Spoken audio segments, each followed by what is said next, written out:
Hi friends, welcome back. This is your Arul. சரி வாங்க, என்னடா மாசா கிளாஸ் அப்படி ஒரு விஷயம் நடந்துட்டு இருக்கு. நம்ம மல்லி ஒரு வழியா மாத்திரையை கொடுத்து ரேணுகாவோட புட்டை உடைச்சிட்டாங்களா அப்படின்னு தானே கேக்குறீங்க. ஆமாங்க, என்ன நடந்துச்சு, ரேணுகா எப்படி மாட்டினாங்க, வேற என்னென்ன விஷயம் இங்க நடக்குது அப்படின்ற விஷயத்தை பத்தி தான் பார்க்க போறோம், பேச போறோம். வாங்க வீடியோக்குள்ள போவோம்.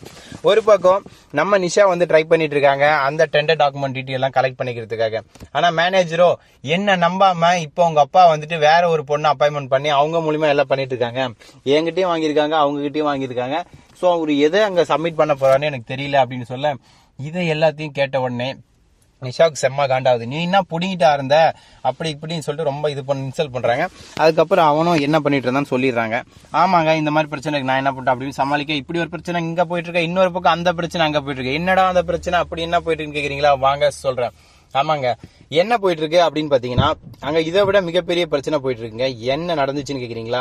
நம்ம மல்லி சும்மா இல்லாம அந்த மாத்திரையை கொண்டு போயிட்டு எப்படியாவது ரேணுகாவுக்கு கொடுத்தே ஆகணும். அந்த மாத்திரையை அவ சாப்பிட்டு எல்லா உண்மையா கக்கி ஆகணுன்றதுல ஒரு முடிவே, எப்படி சொல்றதுன்னா, ஒரு முடிவே இல்லாத தொடர்கதை மாதிரி இழுத்துட்டு போலான்னு ஒரு முடிவில் இறங்கியிருக்காங்க. அவங்க அந்த மாத்திரை கொடுக்குற இந்த நேரத்துல புது புது பிரச்சனை என்னென்ன வருது அப்படின்ற விஷயத்தை பத்தி தான் பார்க்க போறோம். என்னடா புது பிரச்சனை என்னடா வரப்போன்னு கேக்குறீங்களா? ஒரு பக்கம் நம்ம மல்லி நேரம் ஆயிடுச்சுன்னு வேகமா வீட்டுக்கு வந்துட்டு நம்ம ரேணுகா இருக்காங்க பாத்தீங்களா, அவங்களுக்கு அந்த மாத்திரை கொடுக்கறதுக்கான எல்லா வேலையும் பண்ணலான்னு வந்துட்டு இருக்காங்க. இந்த நேரத்துல கதிரேசன் ரூம்ல போயிட்டு போட்டோ எடுத்துட்டு இருக்காங்க. போட்டோ, ஆமாங்க, அந்த டாக்குமெண்ட் டீட்டெயில் எல்லாத்தையும் போட்டோ எடுத்து அந்த போட்டோ எல்லாத்தையும் அவனோட அடியாள் ரவிக்கிறான் பாத்தீங்களா, அவனுக்கு அனுப்பிச்சிட்டு இருக்காங்க. அங்க போயிட்டு இதுக்கப்புறம் என்ன நடக்க போகுது, இந்த டெண்டர் டாக்குமெண்ட்டை வச்சு அவன் கதிரேசனோட மொத்த டெண்டரையும் அவன் சுட்டு அவன் சைட்ல ராஜேஸ்வரியோ வேற யாருக்காவது சேல் பண்ணிடுவானா, இல்ல இப்படி எதுவும் நடக்காம வேற மாதிரி புதுசா ஏதாவது நடக்குமா அப்படிங்கிறது தாங்க இப்ப இந்த கதையில மிகப்பெரிய ஒரு குழப்பம் ட்விஸ்டா இருக்கு. ஆனா இந்த ட்விஸ்டுக்குள்ளேயும் புதுசா ஒரு ட்விஸ்ட் வைக்கிறாங்க. என்னடா ட்விஸ்ட் வைக்கிறாங்க, அப்படி என்ன நடந்துச்சுன்னு கேக்குறீங்களா? வாங்க அதை பத்தி விலாவரியா பார்ப்போம். என்ன நடக்குது அப்படின்னு பாத்தீங்கன்னா, நம்ம விஜய், ஆமாங்க, விஜய் ரேணுகா கண்ணை பழுக்கிற அளவுக்கு ஒன்று பலார்னு வைப்பாரு அப்படின்னு எதிர்பார்த்துங்க. ஆனா அப்படி எதுவுமே நடக்கல. அடிக்காம மனுஷன் ஸ்மூத்தா சாப்பிட்டா போயிட்டு இருக்காரு. என்னடா சொல்ற அப்படின்னு கேக்குறீங்களா? ஆமாங்க, ஏன் எதனால இவ்வளவு சாஃப்டா ஸ்மூத்தா போயிட்டு இருக்காரு? ரேணுகாவோட கண்ணை பழுத்துட்டு அவளை வீட்டை விட்டு அடிச்சு துரத்து ஜெயில தூக்கி போட்டு மிதிக்காம எதுக்கு இப்படி பண்ணிட்டு இருக்காங்க?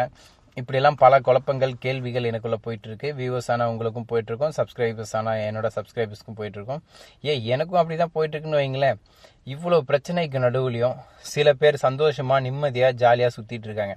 ஆனா ஒரு ரூபாய்க்கு பிரோஜனம் இல்ல, ஜாலியா சுத்திட்டு இருக்காங்க. ஏன், எதனால, எப்படின்னு ஒண்ணுமே புரியலைங்க. இப்படி எல்லாம் போயிட்டு இருக்க இந்த டைம்ல தான் சில பேரோட வாழ்க்கையை கெடுக்கிறதுக்காகவே வந்துட்டு இருப்பாங்க. அப்படி வரக்கூடிய சில பேரை தான் இப்ப நீங்க பார்க்க போறீங்க. யாரா அந்த சில பேர், எதுக்காக வந்துட்டு இருக்காங்கன்னு கேக்குறீங்களா? வேற ஒண்ணும் இல்லைங்க, ரொம்ப ரொம்ப முக்கியமான விஷயத்துக்காக வந்துட்டு இருக்காங்க. அப்படி என்ன முக்கியமான விஷயம்னு கேக்குறீங்களா? வெள்ளை துணி போட்டவெல்லாம் நல்லவனும் இல்லை, கலர் துணி போட்டவெல்லாம் கெட்டவனும் இல்லைங்க. அப்படிதான் இந்த உலகத்துல எல்லாம் போயிட்டு இருக்கு. ஆனா இந்த உலகத்தை பொறுத்த வரைக்கும் வெள்ளை சோட்டை போட்ட எல்லாருமே கெட்டவன், கலர் துணி போட்ட எல்லாம் நல்லவன்ற மாதிரி ஒரு வதந்தி போயிட்டு இருக்கு. எதையும் நம்பாதீங்க, எல்லாருமே நல்லவங்க தான், எல்லாருமே கெட்டவங்க தான்.